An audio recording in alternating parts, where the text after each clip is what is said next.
નમસ્કાર વિદ્યાર્થી મિત્રો, હવે તમે આ વિષયના વિડીયોઝ એક સાથે પણ જોઈ શકો છો. તેના માટે વિડીયો નીચે મારી ચેનલનું નામ છે, તો ચેનલમાં જઈ પ્લેલિસ્ટમાં જશો તો આ વિષયના વિડીયોઝ એક સાથે જોઈ શકશો. તો વિદ્યાર્થીઓ, ગયા વિડીયોમાં આપણે શીખ્યો તો ગુજરાતી ધોરણ 7 દ્વિતીય સત્રનો પાઠ નંબર 17 જીવરામ ભટ્ટ.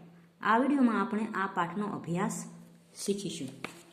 અભ્યાસ પહેલાં એક નાનકડો અમથો ટોપિક છે ભાષા સજ્જતાનો. તો ભાષા સજ્જતામાં આપણે શીખીશું ક્રિયાસૂચક પદો, એટલે કે ક્રિયાસૂચક શબ્દો જેને ક્રિયાપદો કહેવાય છે. જેમ કે પહેલું છે જીવરામ ભટ્ટ જૂઠા પડ્યા. તો પડવું એ ક્રિયા થઈ કે તે ખોટા પડ્યા. પછી છે 100 રૂપિયાની હોડ કર. હોડ કરવી એટલે કે શરત લગાડવી. તો કરવું એ પણ એક પ્રકારની ક્રિયા થઈ. પછી છે તમારો કાગળ અમારે નથી વાંચવું. તો વાંચવો એ પણ એક ક્રિયા છે. ઉપરના વાક્યોમાં પડ્યા, હોડકર, વાંચવો જેવા શબ્દો ક્રિયાસૂચક પદ હોવાથી ક્રિયાપદો છે. હવે નીચેના વાક્યો વાંચો. તો પહેલું છે દીર્ઘાયુ બેઠો, રાજા સૂતો, રાજકુમારી રડી. તો અહીં બેઠવું, સૂવું અને રડવું એ એક પ્રકારની ક્રિયા છે. ઉપરના વાક્યોમાં બેઠો, સૂતો અને રડી એ ક્રિયાપદો છે. તમે કહેશો. વળી દીર્ઘાયુ રાજા અને રાજકુમારી જેવા શબ્દો કરતા છે, પરંતુ કર્મ નથી, છતાં ક્રિયાપદ હોવાથી તે વાક્યના અર્થ સમજાય છે. વાક્યને અર્થ પૂરો કરવા માટે જે ક્રિયાપદને કર્મ લગાડવાની જરૂર પડતી નથી તેને અકર્મક ક્રિયાપદ કહેવાય છે. તો આ છે અકર્મક ક્રિયાપદ, એટલે ક્રિયાપદ છે પણ એમાં કાંઈ કાર્ય થતું નથી. સૂવું, બેસવું ને રડવું એ કાંઈ કાર્ય ન થયું. કાર્ય સકર્મક કાર્ય એવું થાય કે આપણે લખવું, ખાવું, બનાવવું એ બધા સકર્મક કાર્ય થાય, ને આ અકર્મક કાર્યો છે. હવે છે અભ્યાસ. અભ્યાસમાં પહેલો પ્રશ્ન છે નીચેના પ્રશ્નના ઉત્તર માટે આપેલા વિકલ્પોમાંથી સાચો ઉત્તર શોધીને તેનો ક્રમ અક્ષર પ્રશ્ન સામેના ચોરસમાં લખો. તો પહેલો પ્રશ્ન છે જીવરામ ભટ્ટ પાઠમાં મિથ્યાભિમાનની વાત છે. ખ જવાબ સાચો છે. બીજો પ્રશ્ન છે સુરદાસજી કાગળ વાંચે છે. અહીં સુરદાસ એટલે અંધત્વની વાત છે કે જીવરામ ભટ્ટ આંધળા હતા અને તે કહે છે કે કાગળ વાંચે છે. 3 છે તેની તદબીરો ઘણી હોય, એટલે કે તેમની પાસે ઘણી યુક્તિ હોય.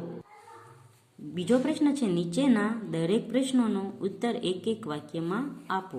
તો પહેલું છે જીવરામ ભટ્ટ પગ પાસે પડેલો કાગળ લેવાની કેમ ના પાડે છે? તો તેનો જવાબ છે કે જીવરામ ભટ્ટને રાત્રે દેખાતું નથી. આ બાબત છુપાવવા તે તેમના પગ પાસે પડેલો કાગળ લેવાની ના પાડે છે. બીજો પ્રશ્ન છે ગંગા કેવો પ્રશ્ન પૂછે છે? જીવરામ તેનો શો ઉત્તર આપે છે. તો ગંગા 3 આંગળીઓ બતાવીને પૂછે છે જીવરામ ભટ્ટ આ કેટલા આંગળા છે? કહો જોઈએ.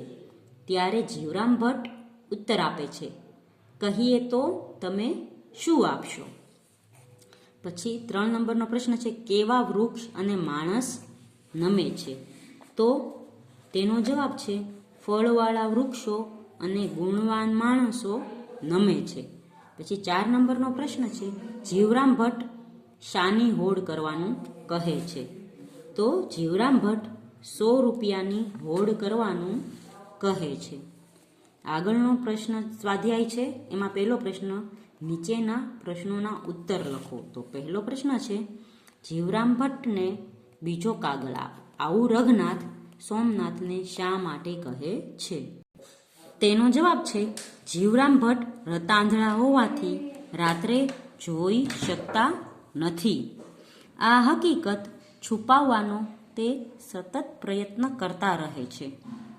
સોમનાથે જીવરામ ભટ્ટને વાંચવા આપેલા કાગળના અક્ષરો ઝીણા હતા.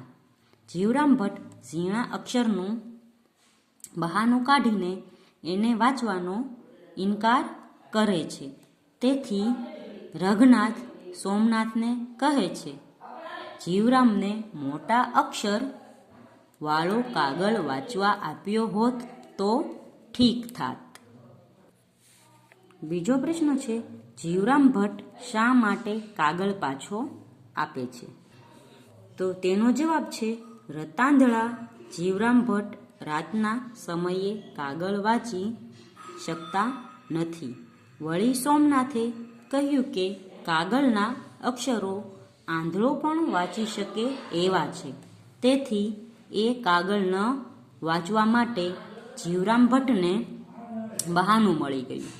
એમણે સોમનાથને કાગળ પાછો આપતા કહ્યું, આંધળો વાંચી શકે એવા અક્ષર છે તો અમે કાંઈ આંધળા નથી કે એવા અક્ષર વાંચીએ. દેખતો વાંચી શકે એવો કાગળ આપો તો અમે વાંચીએ. તો વિદ્યાર્થીઓ, આ વિડીયોમાં આપણે ભાષા સજ્જતાનો ટોપિક ક્રિયાપદ તથા અભ્યાસ પૂર્ણ કર્યો અને સ્વાધ્યાયના 2 પ્રશ્નો જોયા. આવતા વિડીયોમાં આપણે સ્વાધ્યાય પૂર્ણ કરીશું. ત્યાં સુધી ગુડ બાય, ટેક કેર.